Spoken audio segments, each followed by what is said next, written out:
Hey everyone, welcome in to another episode of the Inside Voice podcast, and let me tell you, this one might be a doozy. Not necessarily because of the content, but I have had one of those days where I feel like I have no words whatsoever. Like I've already put in a full day of work, recording all of my stuff, and it was just one of those days where it was like everything that came out of my mouth just sounded so stupid. But also it was one of those days that the words just wouldn't form the way that they were supposed to be. Like grammar out the window, sentence structure out the window. Like it's just been one of those days. So here we are doing a podcast. Bear with me if I stumble over my words or don't get a clear message across. Thank you so much. Thank you for coming to my TED Talk. We can move on from that. But I think this just goes to show you there's going to be good days and there's going to be bad days, even if you're in your dream job and doing everything that you love, there's still going to be times where it's like the pieces are not connecting, like the puzzle is not coming together. That happens to me a lot. I think creators have that too, where those creative juices are just not there, And sometimes those are the days that I'm like, I wish I had a job where I didn't have to be on, or I wish I had a job where I didn't have to be creative just for one day. But then I'm like, what else would I do? Because I love this so much. We are in Thanksgiving week. My goodness, I cannot believe that it's here. I feel like subconsciously I can already smell turkeys roasting. In my family, we do fried turkeys, so I can already smell the turkeys being fried. Oh my gosh, my uncle is insane with these fried turkeys. They're so good. People start putting in orders for fried turkeys outside of our family. And it used to be we're just going to make turkeys for the people that are at the actual Thanksgiving dinner. Now it's no, we'll make a turkey for this person and their in-laws and this person and their in-laws. I'm actually planning on taking a turkey to my mother-in-law this weekend. So yeah, it's a wonderful time of year. It's a delicious time of year. It is a time that is filled with family and love and warmth, and I am wishing you all of the best this week. If you're traveling, praying for safety for you. If you're gathering with family, just praying that this is such a wonderful time with your loved ones where memories are made, traditions are kept.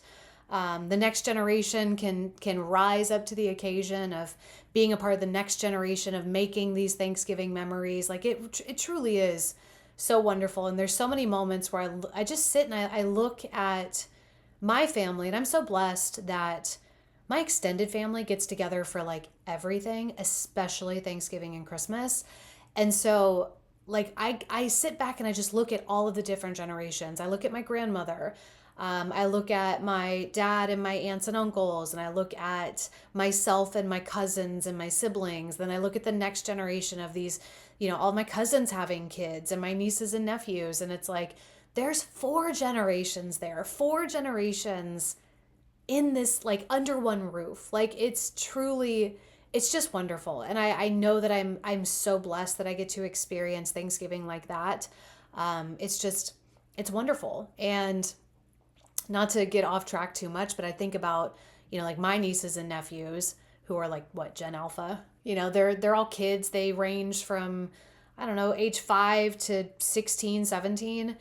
And they have relationships that they're going to remember with their great grandmother. And that's so incredibly special. And so as we move into this week, I just want to encourage you to sit back for a second and just think about your family. Sit back for a second and just take it in. I think about in the movies when there's that special moment where everybody's gathered around the table and they're laughing and having fun, and there's that one person that's maybe at the head of the table or whatever. It's like Clark Griswold, if you've ever seen Christmas Vacation, where he's just he has that moment where he just looks around and he sees everybody sitting at the table. And of course, it's been the most chaotic Christmas ever, but he's taking it in. And I think we see that a lot in the movies. I want to encourage you to do the same thing. I have been through a period in my life that went from seeing somebody at the table to no longer seeing them at the table. I know that you've probably gone through experiences like that as well. So just keep that in mind as you move forward. This might be the last time that you're all together, and just really just soak in one another, soak in the loved ones, soak in the people that are sitting at that table with you, just because That's so special, to have people that are close to you around the table, even if like you may not agree with them on everything. And even if this is the only time you see them throughout the year because you couldn't stand spending a regular Tuesday afternoon with them at lunch, soak it in. That you could all put that stuff aside and sit at that table and enjoy a meal. It's something truly to be thankful for. I know that this is a crazy, busy, chaotic time. I know that there is a lot going on. I know there's a lot of checklists and to-dos. Gosh, I think about my aunt who always hosts Thanksgiving. God bless this wonderful woman. I see her checklist. I see the store list that she puts together. I see all of the thought and the effort that goes into this meal, and it just blows me away every single year that she just shows up so selflessly and does it.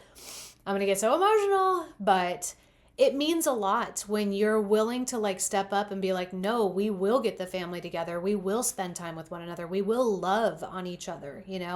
That's a big deal. So if you're in that position where you're hosting, if you're in that position where you're like, we have to get together as a family, like bravo to you for carrying that torch and for keeping that going.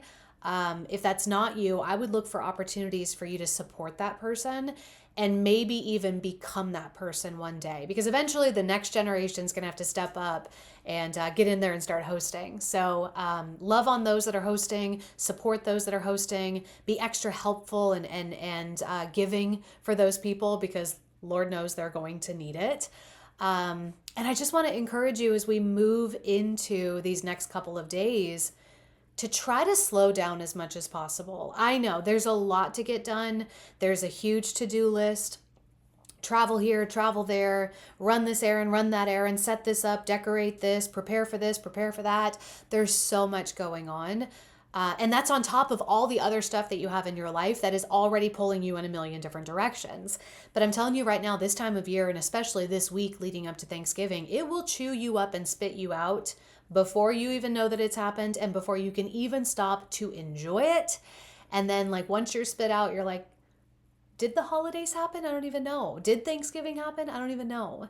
So I want to encourage you as much as possible, stop and take a breath. I was actually listening to a podcast not too long ago. Andrew Huberman is this like brilliant mind. I don't want to call him like a biohacker, but he's very much into like how the body works, how to like help your body in the best way possible. And one of the things that he talks about is breath work and how it's so good for you. And so in those moments that you feel like you've got anxiety coming up, you've got stress building up, your heart rate is increasing, like there's just too much. One of the ways that you can slow your heart down, one of the ways that you can calm your nervous system down is to breathe. And I'm not just talking deep breath in and let it out. I'm talking what he calls, or what he uses, which is 2 short breaths in and 1 long breath out. So that'd be that. Anatomically, that physically will calm your nervous system. If you can breathe like that for maybe 2 minutes or 5 minutes, that does calm you down. It's like scientifically proven to do that. So in these moments this week, it could be because you're the one hosting and there's so much going on. It could be because you're the one that's traveling, and we all know traveling around the holidays is complicated. It could be that you are really anxious to spend another holiday with somebody or a family member that gets under your skin or asks too many questions. I think we've all got those family members where we're like, okay, we can stop now. Find a second to just walk away. 2 breaths, short breaths in, 1 long breath out, and I believe like breathing through the nose is the best way to do that. I would demonstrate for you, but I don't want to like sniffle on this microphone. But you get the point.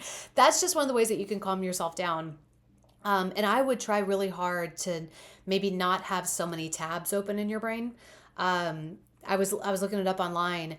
Our brains, as wonderful and amazing as they are, can get overcomplicated and overstimulated and overloaded pretty quickly. Studies have shown that our brain can only handle 3 to 5 things at once, 3 to 5 tasks, 3 to 5 thoughts, 3 to 5 memories, like only 3 to 5 things going on in our brain at one time. That doesn't necessarily mean that we're multitasking. It just means that that's as much as we can handle of information coming in and trying to process it. But here's where it gets even more complicated. Your brain cannot process and file away or deal with or explore that many things at one time. It can only process one thing at a time. So there's this idea that multitasking is actually a myth. Sure, you might have a million things going on in your brain at one time, but that doesn't mean that you're thoroughly processing those things, nor does it mean that you are doing any one of those things well. Whether you're thinking about them, planning, whether you are brainstorming, whether you are physically doing a task or knocking out a to-do list or reading something.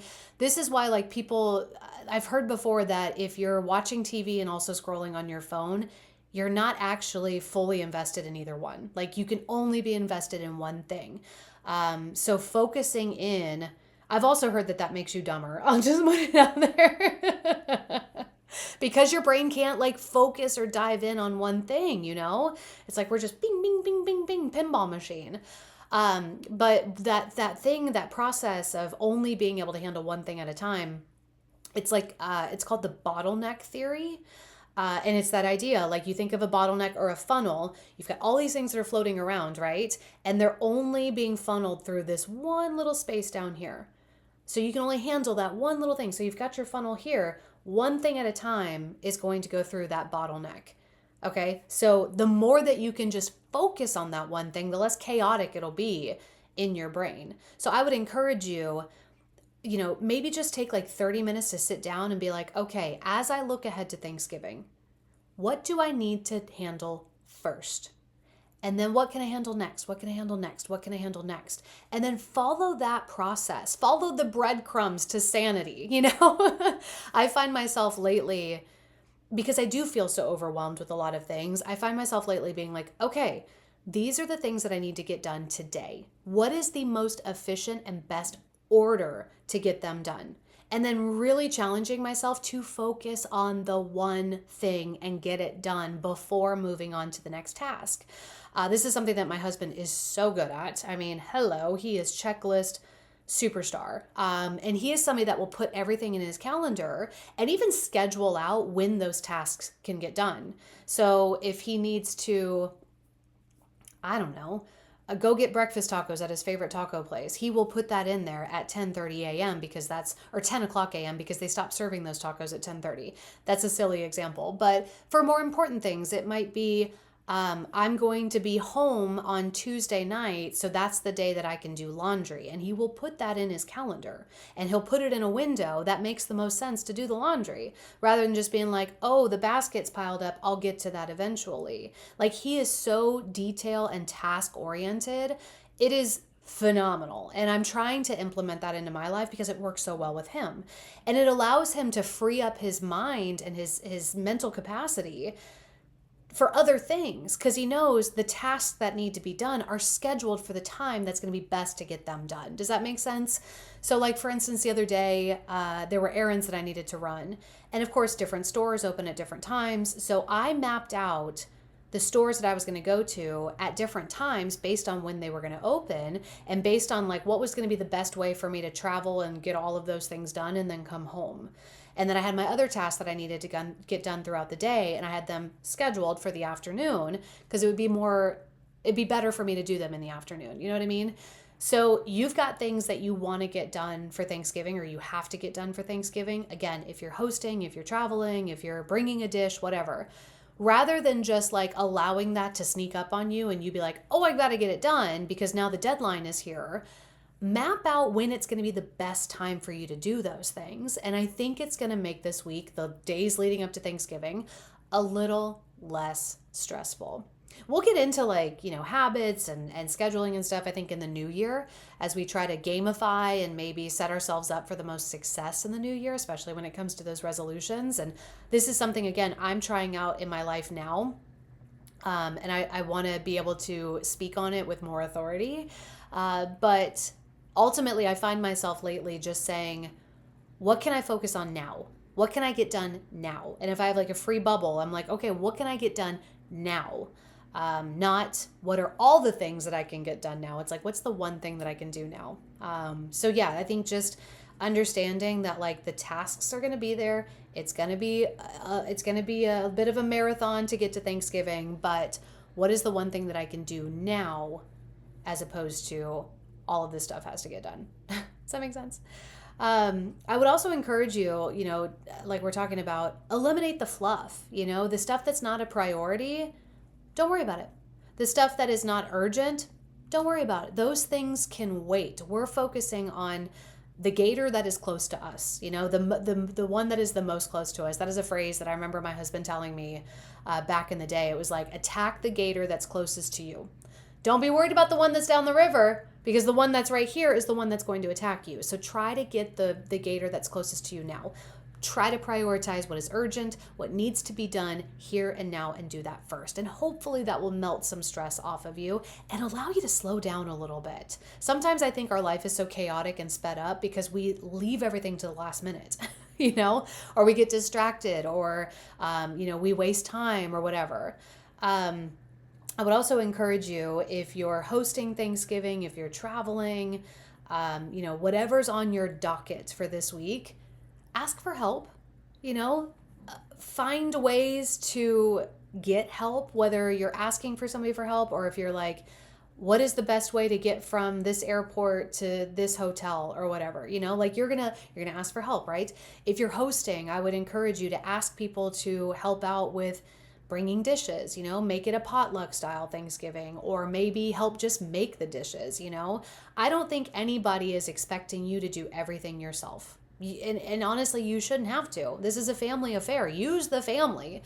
I don't think there's anything wrong with shooting a text and being like, hey, can you grab ice on your way over? Or can you grab an extra roll of paper towels, or pick up some napkins or something like that? I think a lot of times people are looking for ways to help, but they don't necessarily know how.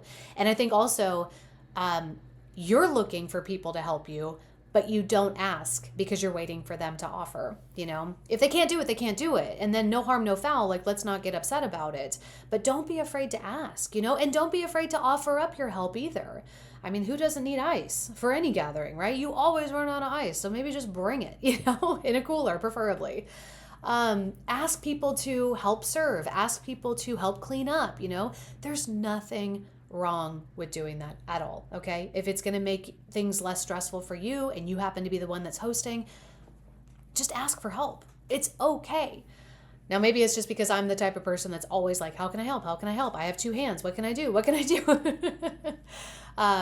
Offer to help if you can. Ask for help if you need it. There shouldn't be any shame in that. And also, I feel like there shouldn't be any shame with saying, I can't help with that. Or, I don't think I'm going to have time. There's nothing wrong with that, okay? Give each other grace this week. I think also a lot of not asking for help just stems from the fact that like we want to create a perfect holiday, and that's just unrealistic. And it's foolish to think that the holiday will be perfect. There's always going to be something that goes wrong, Something might get broken, something might get spilled, or, something might get burnt, or might be something that's undercooked, or, it's just, there's never going to be the perfect Martha Stewart holiday. So just let it go. Honestly, don't even get on social media right now. You're going to see a ton of people posting about, here's how I hosted my perfect Thanksgiving. Here's how I made this perfect casserole. And it's like, okay, yeah, that was a highlight reel and you filmed it 17 times. That's not even a real casserole. I just want to encourage you to just focus on what's most important, and that's gathering loved ones together. That's spending time with one another. That's being thankful for one another. That's pushing pause on the rest of the world and just loving on one another. It has nothing to do with like what the centerpieces look like, or what the candles look, or what color the candles are, or if I don't know, whatever you're stressed out about right now. I'm willing to bet it is probably not something that needs to be stressed about, So just stripping away this notion of perfection. Again, just getting people together is the most important part. And maybe, like we talked about, you getting off your phone ahead of Thanksgiving, maybe maybe this is the Thanksgiving where everybody's off their phone, and we can really just spend time together as a family. I actually had a moment just the other night. I was sitting out on the porch with my dog, just in the quiet, as quiet as it can be. I don't know if, like, there's a guy like mowing his lawn right now. I don't know if you can hear that on the microphone or not, but when you live in a neighborhood, it's not always super quiet. It used to be quiet where I live. Now more people live here. I'm just kidding. Dealing with neighbors. Go back to our people pleasing, or our dealing with difficult people, episode 2, I think, in that series. But yeah, just sat on the porch with my dog and was off my phone. Really was just staring off into the abyss. Like, that's basically what it was. And trying to take a moment of just quiet, and just clearing my mind. Not necessarily trying to sit and meditate or anything like that, but really just trying to have some stillness for a moment. A lot of people that I talk to these days, whether they're going through something or whether they are slammed at work or they've got a million things on their to-do list, it feels like the concept is always the same. Even people that don't have a lot going on, it's just like they want quiet. I think we crave quiet. And we've talked about this before in the podcast. There's just so much that's thrown into our face, into our ears. It's like we have forgotten how to be quiet. We could do a whole podcast series on that. But I really just wanted to challenge myself to not feel like I needed to feel like I needed to fill. I told you, the words are not working today. I wanted a moment where I felt like I didn't need to fill the moment, with sound, with thoughts, with television, really with anything. So I was just sitting on the porch and it was dark and just looking into the night sky. It sounds so poetic. And I remember just listening to the crickets along with the traffic on the highway. But I could hear the crickets, and it just took me right back to my childhood. And I've talked about this before. I'm a millennial. I might be on the older side of the millennials, but my generation, we remember a time where, like, the internet didn't dominate our lives. Television might have, cartoons and sitcoms might have dominated it, but we didn't have iPads, we didn't have phones. And, like, there were moments of just quiet. And my mom would facilitate those moments, especially on a Saturday morning. If we were watching too many cartoons, she would just kick us outside and lock the door. We lived in such a beautiful place in the mountains. And, I mean, we had 40 acres of just imagination, like there was plenty of moments of being bored, but plenty of moments of just exploring an imagination and being out in the stillness and the quiet. And so sitting on that porch and having that moment felt so nostalgic. And I think we're all craving that nostalgia. We're all craving a time that didn't feel so complicated, a time that didn't feel so busy or loud or just chaotic. I don't know how else to describe it. We want something simpler. And so I would encourage you to try to create that this Thanksgiving, whether you're hosting or not. I think people want that. They want to be seen by other people. They want to feel loved by others, especially those that are family and those that are closest to them. And I think, as awkward as it is and as eye-rolly and cringe, as the kids say these days, I honestly think just like encouraging people to be off their phone would really push people into a space of togetherness. Maybe that's what we're really missing when it comes to nostalgia, is just feeling a togetherness, a connectedness that doesn't feel so artificial with phones and with technology and AI and social media. Again, this is my another Clark Griswold reference, but he always talks about how he wants to have the good old-fashioned family Christmas. I think people want just a good old-fashioned family Thanksgiving, where it does feel like you're in a safe place, a loving place, a warm place, with people that are and should be the closest to you and that should love you the most. So how do we create that, I guess, is the question that we're looking for. How do we create the good old fashioned family Thanksgiving? Well, I think we need to go back to the good old days. I think we need to go back to a time where we weren't glued to our phones, and that, I think, really just comes with intention. I actually put together 3 I's for this. How do we create a nostalgic, wonderful Thanksgiving where we're truly present? Like, that's what we want, right? We want to slow down and feel present in this moment. The first I is intentionality. I think we need to mentally and emotionally start preparing for a Thanksgiving where we are, sitting and involved, and we're all there to just love on one another and to invest in one another. Like, that starts now. So how do we make ourselves present? How do we set ourselves up for success? I think I do a lot of like mental rehearsal before things. I like to be mentally prepared in that way. Like, I try to visualize what events are going to look like, what social situations are going to look like before they happen. But really setting that intention of like, how do I want to show up? How do I want to love on these people? If something complicated comes up, how do I want to react to it? How do I put focus on serving the person that I'm going to be spending time with? I try to visualize that. I try to like run through different scenarios in my mind. Is this weird? Does anybody else do this?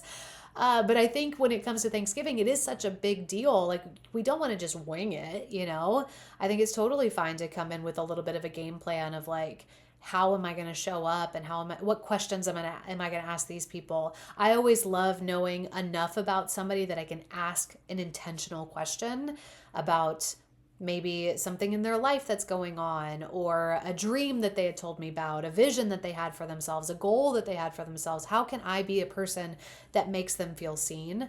And that intentionality starts way before the event actually happens. So I would encourage you to set intentions for Thanksgiving. How am I going to make this a loving atmosphere, a giving atmosphere? How am I going to contribute to a wonderful Thanksgiving meal for everyone? How am I going to make sure that the family member that sometimes feels like an outcast feels like they're a part of the family? Start thinking about those things now and then implement them the day of. So that's intentionality. I think another way that we create a loving, present Thanksgiving is invitation. Inviting people in. Inviting people that maybe don't have anywhere to go for Thanksgiving because maybe their family's out of town and plane tickets are insane, and it's just a matter of like they couldn't get to be where their loved ones are. Inviting people in physically, like, come on in. Like, we've always got a seat at the table. Like, my family, I feel like, is so good at that. People aren't always going to take the invitation or take you up on it, but I think it's so nice just to include people and share that love. I think also inviting people into conversations and inviting people into your own heart and vulnerability is incredibly important. Really trying to connect with people and, getting past like the niceties.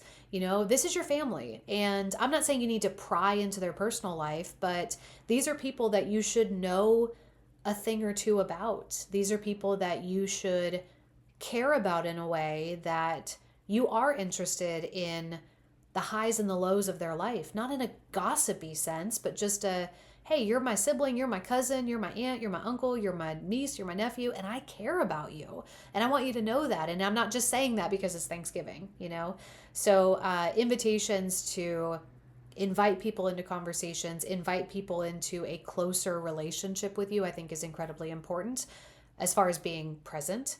And investment. Really putting in the time and the effort to have those conversations with people. I think it's so, I just have this crazy idea of like everybody putting their phones away when they walk in and just engaging in conversations and investing in one another and truly seeing people, I think, is another thing. It means so much when you can look somebody in the eye and have a conversation with them. It's like you see them. And again, that's what people are looking for. They're looking to be seen, that they're not just another person to have at the house so the seats are filled at the table, or so we can make it look like it's a picture perfect holiday. No, like people want to feel like you care about the fact that they're there. So I think looking them in the eye and asking questions that are meaningful rather than just like, how's it going? You know, I love, and these are questions that I haven't been able to ask strangers, but I want to one day. But I do love asking people that are close to me, like, what are your goals? Like, what are you excited about? What is something that you're working on? Is there a hobby that you've picked up? Like, I love hearing that stuff about people. And it can kind of be a little uncomfortable of a question, especially if that person's like, I have nothing going on. Thank you so much for making me feel terrible. But just getting a little deeper than surface level stuff. And honestly, that's going to take a little bit of humility.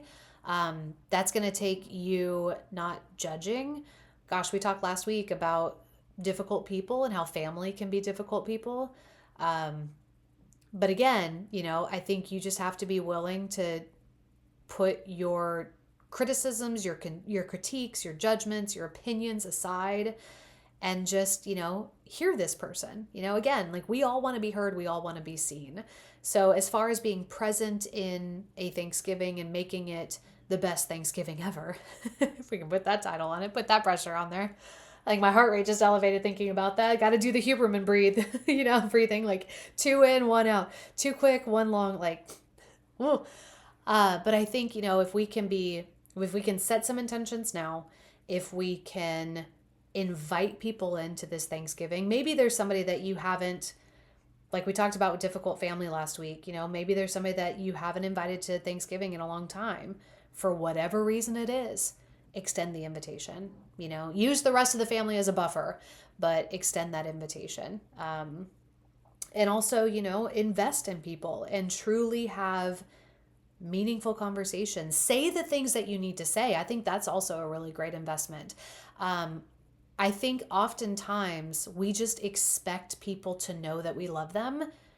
Say that you love them. Remind them of how much they mean to you. Like just pull somebody aside and be like, man, I really appreciate you. The person that's hosting Thanksgiving, you know, get them out of the kitchen for 5 seconds, let them breathe. Maybe let them go do their hair and their makeup, you know, and get ready for the meal. But, you know, just take a second and be like, hey, you put a lot of effort into this and it means so much to me that you care enough about this family to bring it together. Tell people that you're thankful for them. Tell people how they've encouraged you or they've inspired you. Like say things to people that you assume that they know, but like they need to hear it, even if it feels a little uncomfortable. I don't want to toot my own horn, but I remember I told my dad the other day that I was proud of him and that I was really appreciative of the man that he is and the way that he, I'm gonna get emotional, the way that he has loved me throughout my life. Those are things that like you need to say to your loved ones because they need to hear it. They need to hear it. And I don't want to sound morbid, but like it might be the last time that you get a chance to look them in the eye and tell them those things. Again, it might be uncomfortable, but that's such a good way that you can invest in the people around you, you know? Whew! Sorry about that. I think I'm going to wrap it up. We have such a wonderful day ahead of us with Thanksgiving. I also, as cheesy as this sounds, but there's not going to be another podcast before Thanksgiving Day. I am so thankful for you. Like, thank you for being a part of this podcast. Thank you for listening to this podcast. It's nice to know that there's ears that are listening to these words. I can be really hard on myself. You know, we talk about expectations and perfection. I can do that to myself till the cows come home. But really, I'm thankful for everyone who listens. Whether I know it or not, I am thankful that you are here. So thank you so much. Thank you to those that have given me encouragement in this podcast. And I'm all warm and fuzzy inside. But happy Thanksgiving to you and your loved ones, from my family to yours. Thank you for being a part of this. And I truly hope and pray that this is just such a wonderful, wonderful time with loved ones. And I'll see you on the other side of it.